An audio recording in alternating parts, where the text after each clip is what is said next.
Choice of notes, definitely playing to the melody, which has a major happy quality, but as you can hear, Ronnie was putting in a lot of chromatic notes in between the scale, but it's a matter of, I believe, emphasis and flowing to the consonant notes that outline the major quality of the melody, versus if we wanted to really blues it up.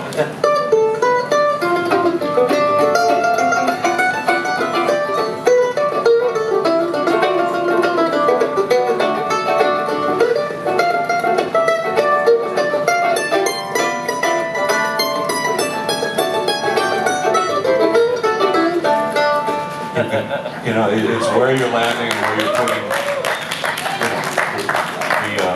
your vocabulary, I guess, and what you want to say as far as it being dissonant, bluesy, chromatic, completely out there. Is that home in on the... Well answered. Any more questions at all?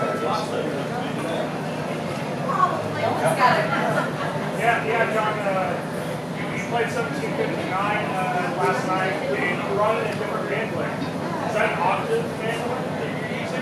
Yeah, well, that is, technically it's called an Irish bouzouki, which sounds like the beginning of a joke, right? But, you gotta be careful going to an airport with that, If you're going through airports, they actually did take it out of the case this time. They took every bit of my spare strings and tools out of the compartment, put them in a container, and ran them back through the x-ray. Yeah. But I did not say this is an Irish bouzouki. I did say this is an octave mandolin.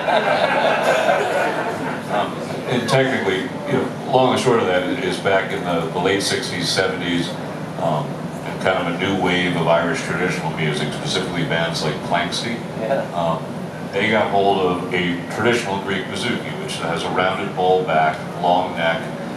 It is like a mandolin, 8 strings, but in 4 pairs and courses. But the bottom, lowest pitched 2 courses of strings, instead of being in unison like a mandolin, they are split into an octave, like a 12-string guitar.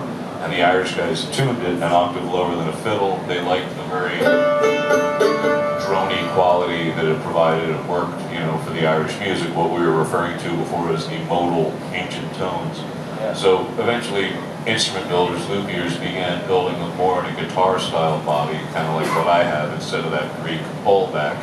Hence the name Irish bouzouki, Irish mingled with a Greek instrument and everything. So yeah, that's your question for what I used on 1715. That's great. Whereas the difference being an octave mandolin would be exactly the same thing, but instead of the lower, the G and the D string being split into octaves, they would just be unisons, which is a great big sound, and used in a lot of Irish stuff too. But they still just call it bouzouki. Yeah. Why not? Is the bouzouki in the same key as the mandolin? Yes. Yeah. Yeah, it's just an octave down. And some guys will tune, in other words, our tuning is G, D, A, E. Some will, on the bouzouki, tune the E down to a D, which is another modal, drony quality, which is a very cool sound. I've never experimented with it. Yeah. I should have brought the bouzouki. Well, speaking of minor, major, and all that, what do you think about Lumps of Moonlight? We'll go to the saddest of all keys. Give you a cart.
It's too much fun.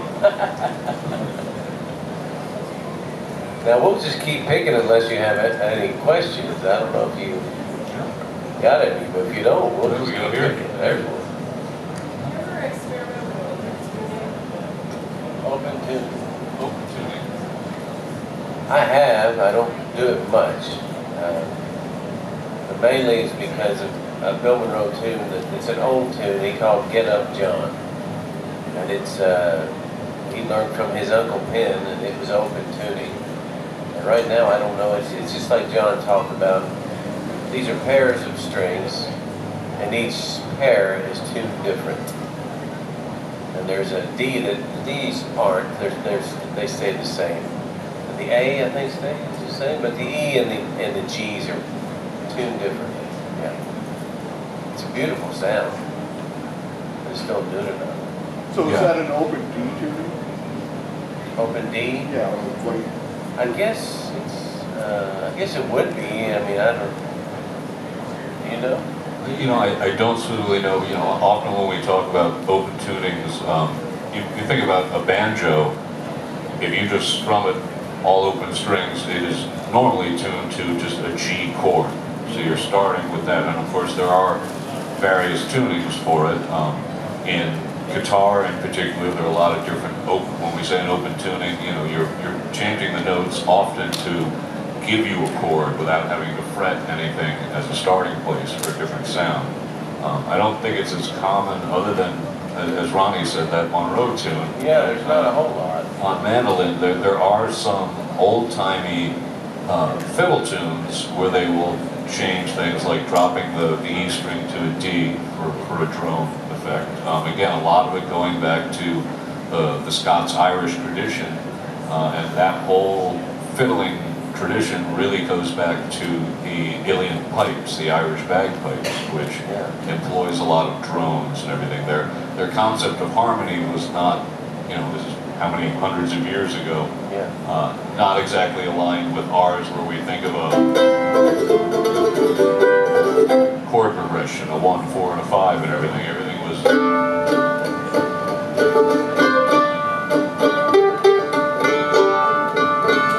something, a melody occurring over a constant drone sound. So I think that's where a lot of that open tuning concept originates. I'll throw this in. One time I was involved in this movie making thing where I actually had Uncle Penn's fiddle. Wow. Yeah, and we had to get it kind of repaired, so we repaired it. And I had all these fiddle players play and recorded it.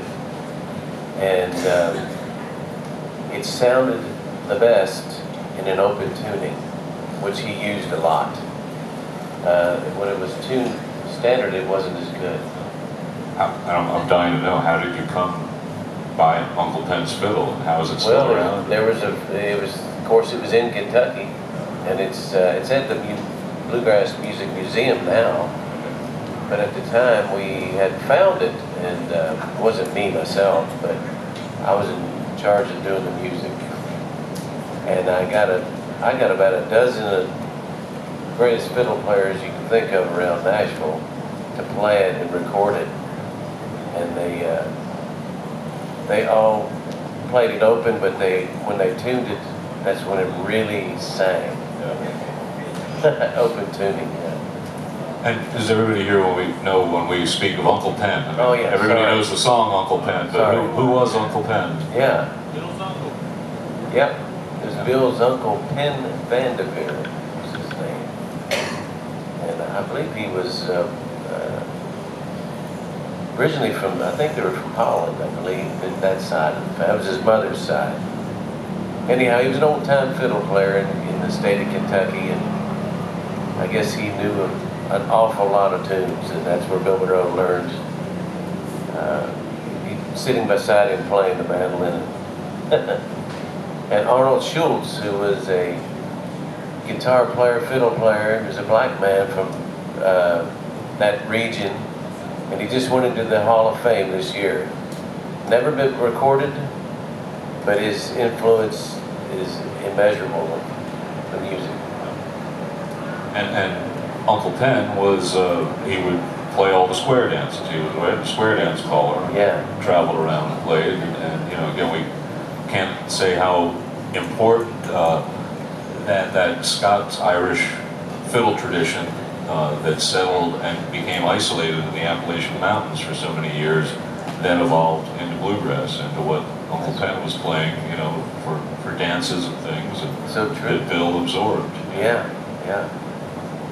Pretty amazing. Is there a question?